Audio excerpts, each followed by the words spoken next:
Good morning. I've been asked to speak about the rapture from the Holy Spirit, his perspective through me, that is. And so I find nothing against this, as the teaching of the end time has been given to me at this late stage. For many, many years, I resisted getting involved in the end times, but the Lord has shown me that the end times are right upon us right now, and by this I don't mean in terms of many years, but in terms of days and weeks. The beast system that is mentioned in Revelations chapter 12, 17, 18, and 19, and the false church called the prostitute, is a system of this world that was around in the Roman times. It's a European domination. Romans were European, and they dominated the whole of Europe right across to Britain. The beast is 7 heads, 10 horns, and 10 crowns, 27 in all, which is the amount of states in the European Union right now, divided into those categories, 7, 10, and 10. The Eurozone is 17, 10, and 7. And so you have a situation where you have a beast system already in place. You have a false prophet in this world, a prostitute church that once used to ride the beast system, i.e., it used to ride Europe, and it's found in Rome, the Catholic Church. Not just the Catholic Church, but any church, Orthodox and other religious churches that are not in contact with the head, the living entity of the Church of Jesus Christ. How can we say that they're not in contact? Well, they don't have the Holy Spirit. They don't speak in tongues. They don't do miracles. They don't follow Jesus, and they don't get day-to-day instructions from him, which is those who are the sons of God are led by the Spirit. Now, the rapture is an incredibly unusual time. Jesus said, "Pray that you may be found worthy to escape the tribulation that's going to come on the whole world." Now, the tribulation that came on Jerusalem came already and is gone 2,000 years ago in AD 39 when Titus II destroyed Jerusalem without mercy. Since that time, there's been no 12 tribes, there's been no Israel, there's been no temple, and no forgiveness, because the covenant that they use is old and decrepit and out of favor with God, as his son has died in its stead. There is no temple, there never will be a temple in Jerusalem. It's a deception to think that you're going to get a geographical Israel coming back together again and going back to the Old Testament style of killing sheep. This has been done away with. The reason that Jerusalem was so heinously destroyed, and Jesus prophesied it and said, "How often would I want to gather you as a chicken gathers her chicks, but you would not." And now every sin from Cain to righteous Zacharias will be brought upon you. In other words, and he wept. Jesus wept over Jerusalem because he could see what was going to happen. And there were totally rivers of blood. The historian Josephus tells us the most horrific time. That was the end of time for Israel. Today's Israel's got homosexual rabbis. It is not the same at all. It is not even anything like the same. It has no blood sacrifice. It has no forgiveness of sin, no covenant with God. Everything is not the same. Now, the rapture is when Jesus catches his people away, so that they don't go through the tribulation. It's pre-tribulation, or mid, or whatever you like to call it, before the actual tribulation happens. The Antichrist is right amongst us right now. The rapture does not mean that you necessarily get taken out of this world. You certainly get caught up into the air and changed. Jesus' resurrected body was a body not subject to temptation anymore, not inside the dimensions of this world. Something like Adam was when he was born. Now, the the rapture is what we call catching away. Now Jesus went up before 500 people on top of Mount Carmel and disappeared into a cloud and said this in this way he's coming back.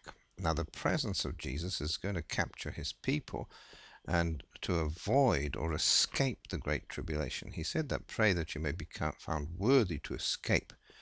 But some Christians, of course, are going to go through the tribulation. Imagine the children that are born. They don't all just go to hell during the time of the tribulation.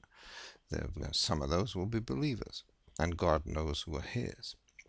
So there are going to be those that are disobedient, those that are not walking in love, not walking in faith, and that have to go through the tribulation. This is an awful time for the whole of the Gentiles on planet Earth, in fact, for the whole world. And Jesus said, "There's nothing as evil as that." Of course, for the Jews, this has already happened, and there was nothing as evil as the destruction of Jerusalem in AD 39. So the catching away of the church is not necessarily that all the Christians get suddenly sucked up into the air and disappear, but they certainly don't go through the tribulation. Perhaps they get, well, the Bible tells us that we will not all sleep, but we will all be changed in an instant of time. Our bodies will be changed. They become indestructible. Now, those who are caught up, or are dead go to be with the Lord, at least their spirits do straight away. The resurrection of the dead comes later. That comes after the tribulation, and when Jesus comes back in physical being and destroys the Antichrist, the beast, and the false prophet into throws them into the pit. Okay, the false church has already had been robbed and burnt of its power, as you can see it has today in the secular society of the Western European Union. All religiousness has been destroyed, all values have been destroyed. The great apostasy of falling away is not one of a rebellion against some kind of government, it's a rebellion against the authority of God and nature in this world, which has already happened. It's already done. All values are consigned to the dust. They're negated through science, psychology, and liberalism. We have thrown away all values, all customs, all traditions, all restraints on the flesh.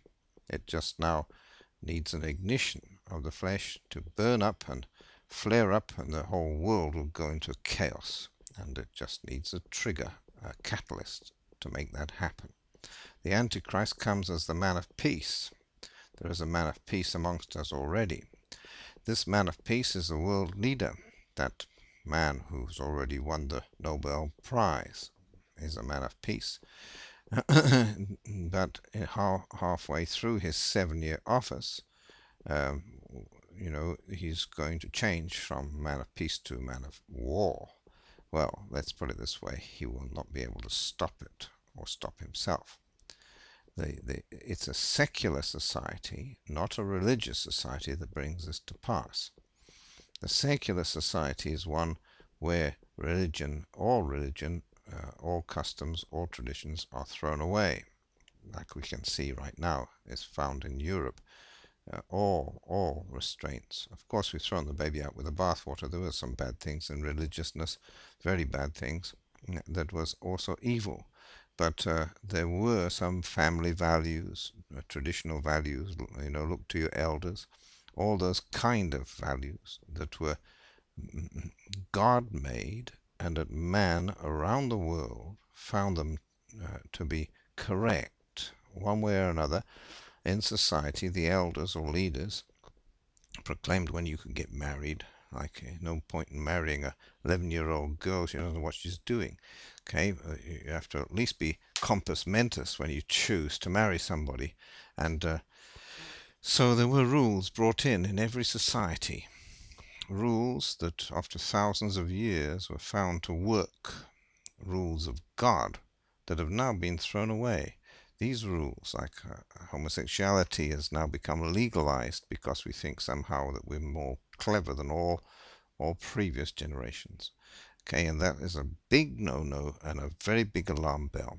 It's never happened before in the history of humanity that we have legalized such a perverse and abominable practice. This legalization is what really kills and what really causes God to be angry. You see, we all know that sin is wrong and things are wrong and even perversity, but how can we ever, even nature itself tells us and shows us that homosexuality is evil and wrong? Don't need a Bible. Okay? In every religious society, there has been an antithesis towards this. It has been against every principle, every godly or good principle in the world. And yet now we've found a way to legalize it, even promote it, even get leaders in the church to be homosexuals. That is a big flag, a litmus test that this is the end of time. Okay, Sodom and Gomorrah were destroyed because of this particular lustful sin. And God has got no favorites. This is the end now. The rapture is right here. Okay, one day Jesus just call, jump, and those that believe will jump, and the rest will stay behind. And that's the way it is. Will he find faith when he comes back? Will he find faith? That's what he asked, because that's the important thing. Because you can't jump unless you believe. You see, and I mean really believe. I'm not talking about a little casual faith. In life, you've got to be able to jump off a building or something by faith. That takes faith proper, like walk on water, Peter, and don't doubt. So the rapture is a time that when Jesus has his wedding feast, you see. Now, what is our wedding feast? You know, for our spirits, a wedding feast is not physical food, it is the glory of God. And our wedding feast is a big revival, and that's what we're going to have on this earth, a big revival. Our bodies will be changed. We will not be of this world anymore. Those of us who are found worthy to be taken and not included in the tribulation, we will have a major revival inside the revival of the Antichrist. The Antichrist will do it physically, we will do it spiritually.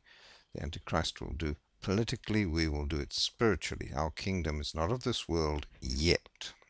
But when he comes back proper in his body, then it will be of this world. This world will be changed and enter into a new dimension, a new era that is not at all like the old one. So these are the things of God. You know, Jesus destroys the Antichrist and the false prophet with the sword of his mouth. And these things are moving mountain faith. Okay? And the rapture itself is before the tribulation, but yet there will be many Christians going through the tribulation, not entering into the rapture. But all Christians will be resurrected and will go to heaven and have eternal life. Amen. Hope that explains something of what the Lord has shown me. The Lord sent his angel to me to show these things to me.